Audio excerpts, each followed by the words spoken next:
اعوذ باللہ من الشیطان اللعین الرجیم بسم اللہ الرحمن الرحیم الحمد للہ رب العالمین الصلاة والسلام علی اشرف الانبیاء والمرسلین وخاتم النبیین ابی القاسم محمد وعلی اہل بیتہ الطیبین الطاہرین المعصومین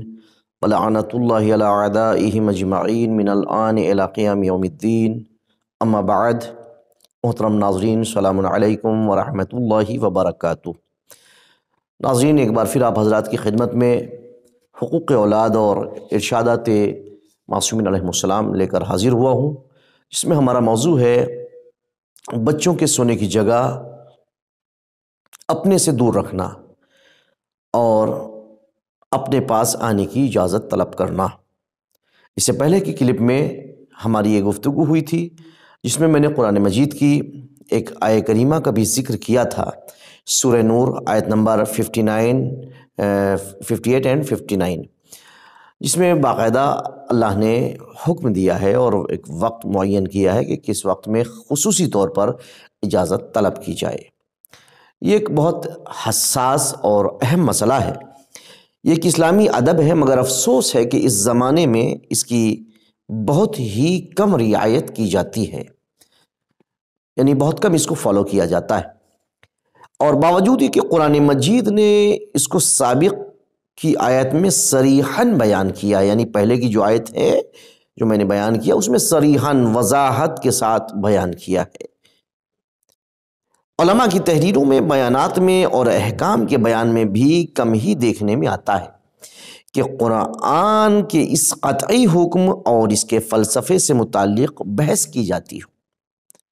اور نہیں معلوم کس دلیل سے قرآن کی اس قطعی حکم سے بے توجہی ہے، کس بنا پر اس حکم پر بحث نہیں ہوتی ہے۔ ہمیں نہیں معلوم ہے کہ قرآن مجید میں جو یہ حکم ہے پروردگار عالم کا، جو واضح طور پر حکم ہے، آخر اس پر کیوں بحث نہیں کی جاتی ہے، اس پر کیوں گفتگو نہیں کی جاتی؟ میں کچھ کہہ نہیں سکتا ہوں اس کے بارے میں، اگرچہ آیت اس حکم کے وجوب کی رعایت کرتا ہے، یعنی اس آیت میں لگتا تو یہ کہ واجب ہے، لیکن اگر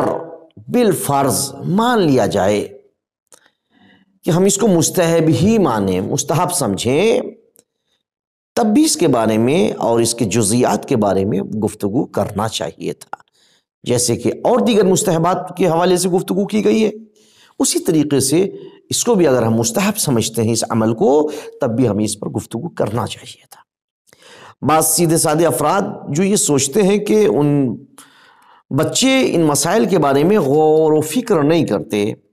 اور نوکر چاکر بھی ایسے باریک مسائل میں متوجہ نہیں ہوتے ہیں، یعنی وہ غور نہیں کرتے ہیں، ان کی فکر کے برخلاف یہ ثابت ہو چکا ہے کہ بچے تو بچے، بڑے اور مسن لوگ یعنی بزرگ لوگ اس فوق العادہ مسئلے میں حساسیت اور دلچسپی رکھتے ہیں۔ یہ جو مسئلہ ہے، مثلا الگ روم ہونا اور پرائیویسی، یہ تمام چیزیں، اور کبھی ایسا ہوتا ہے کہ ماں باپ کی سہلنگاری سے بچوں کا ایسے مناظر دیکھنا، یعنی ماں باپ کا نظر انداز کرنا، مثلا ماں باپ کو، اس سے کیا ہوتا ہے کہ بچے ایسے مناظر دیکھنا اور اس سے واقف ہونا کہ جسے انہیں نہیں دیکھنا چاہیے، اخلاقی انحراف کا سرچشمہ ہے، اور کبھی نفسیاتی بیماری کا سبب بھی بن جاتی ہے۔ یعنی ایسا ہوتا ہے کہ والدین یہ سوچ رہے ہیں کہ غالباً بچے نہیں دیکھ رہے ہیں یا ہمارا نوکر نہیں دیکھ رہا ہے، اور وہ ایسے عمل انجام دے رہے ہیں جس کی پردہ داری ضروری ہے، لیکن اگر نگاہ پڑی تو یہ سبب بنتا ہے کہ اخلاقی انحراف کی طرف بچہ قدم بڑھائے، یعنی وہ اخلاقی طور پر منحرف ہو جائے گا اور وہ نفسیاتی بیماری کا شکار ہو جائے گا۔ ذمہ دار کون ہوا؟ ماں باپ۔ اسلام اس نفسیاتی بیماری اور اخلاقی انحراف سے بچنے کے لیے کہہ رہا ہے کہ روم الگ ہونا چاہیے، پرائیویسی ہونا چاہیے، تاکہ بچے الگ روم میں، ماں باپ الگ روم میں، اور جب آئیں تو اجازت طلب کریں، چونکہ اہم مسئلہ ہے، حساس مسئلہ ہے۔ جس آیت سے بحث ہوئی ہے اسے استفادہ ہوتا ہے کہ والدین کے سونے کا کمرہ بچوں کے سونے کے کمرے سے الگ ہونا چاہیے، اس لیے کہ ماں باپ کے کمرے میں آنے کی اجازت لینے کا صرف مطلب یہی ہے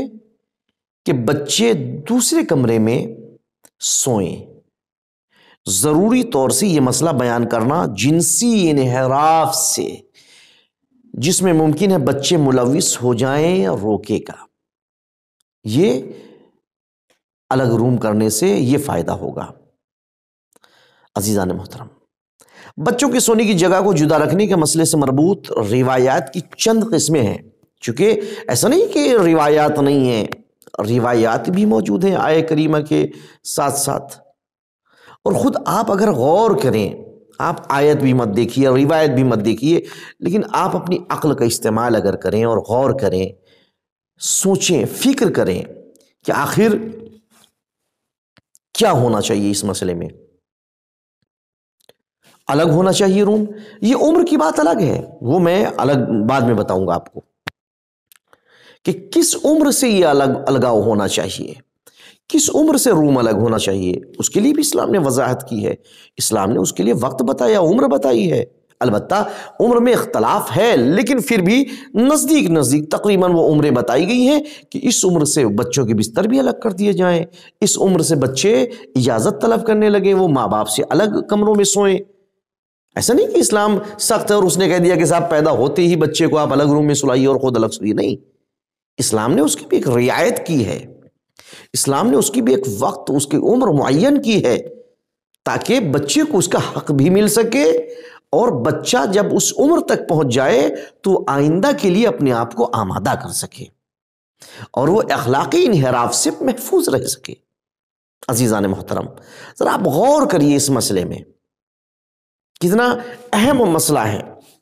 بچوں کی سونے کی جگہ سے جو میں نے کہا کہ مربوط کچھ اور روایتیں ہیں ان کو الگ کرنے کی۔ پہلی قسم جدا کرنے کے سن کو بیان کرتی ہے، یعنی بچوں کو جدا کرنا ہے ہمیں اپنے آپ سے، اپنے روم سے۔ دوسری قسم ہے لڑکے اور لڑکی کی خوابگاہ کو جدا کرنا، اس کی بھی روایت ہے۔ پھر تیسری قسم ہے لڑکیوں کے محل خواب کو ایک دوسرے سے جدا کرنے کو بیان کرتی ہے۔ چوتھی قسم ہے تمیزدار لڑکوں اور لڑکیوں کو جدا کرنے کا اشارہ، یعنی جو ممیز ہیں، تمیز رکھتی ہیں اچھے اور برے کا، ان کو الگ کرنا۔ پہلی قسم کی روایت جو بچوں کے سن کو بیان کرتی ہے، ان میں کچھ وہ ہیں جو 6 سال کا سن بیان کرتی ہے، کچھ 7 سال کا سن بتاتی ہیں، اور کچھ وہ ہیں جو 10 سال کا، 3 ملیں گی، 6، 7 یا 10 سال، یہ عمریں بیان کی گئی جو پہلی قسم میں نے بیان کی۔ روایت کی گئی ہے کہ 6 سال کے بچے کو خوابگاہ سے ایک دوسرے سے جدا کر دو، یعنی ماں باپ بھی اپنے روم الگ کر لے بچوں سے، اور حتی بستر بھی الگ کرنا ہے بچوں کے، یعنی ایک بستر میں 2 بچے نہ سوئیں۔ پیغمبر اسلام نے فرمایا کہ جب تمہارے بچے 7 سال کے ہو جائیں تو انہیں سونے کے بستر سے الگ الگ کر دو، یعنی 2 بچے سو رہے ہیں ان کو الگ الگ بستر میں سلایا جائے۔ حضرت امام جعفر صادق علیہ السلام سے روایت ہے، آپ نے فرمایا 10 سال کے بچوں کو سونے میں عورتوں سے جدا کر دو۔ یہ روایتیں ہیں وسائل الشیعہ کی اور مستدرک کے ہیں، اس کے علاوہ اصول کافی کی یہ روایتیں جو میں نے آپ کے سامنے بیان کی ہیں۔ اب دوسری قسم ہے کی حدیثیں ہیں جناب شیخ صدوق نے اپنی سند سے عبداللہ ابن میمون سے، اور انہوں نے امام جعفر صادق علیہ السلام سے روایت کی ہے کہ آپ نے فرمایا کہ آپ نے اپنے آبائے طاہرین سے، انہوں نے پیغمبر اسلام سے روایت کی ہے، آپ نے فرمایا 10 سال کے لڑکے اور لڑکی کو ایک دوسرے سے جدا کر دو۔ یہ بھی وسائل الشیعہ کی ہی حدیث ہے۔ تیسری قسم کی حدیث لڑکیوں کے درمیان جدائی کرنا، امام جعفر صادق علیہ السلام نے پیغمبر اسلام سے روایت کی ہے، رسول اللہ صلی اللہ علیہ وآلہ وسلم نے فرمایا 10 سال کی لڑکیوں کی خوابگاہ کو الگ الگ کر دو۔ اور اس کے بعد چوتھی قسم کی حدیث ہے لڑکوں اور عورتوں کو جدا کرنے والی، جس طرح قسم اول کی حدیث میں گزرا 10 سال کے بچوں کو عورتوں سے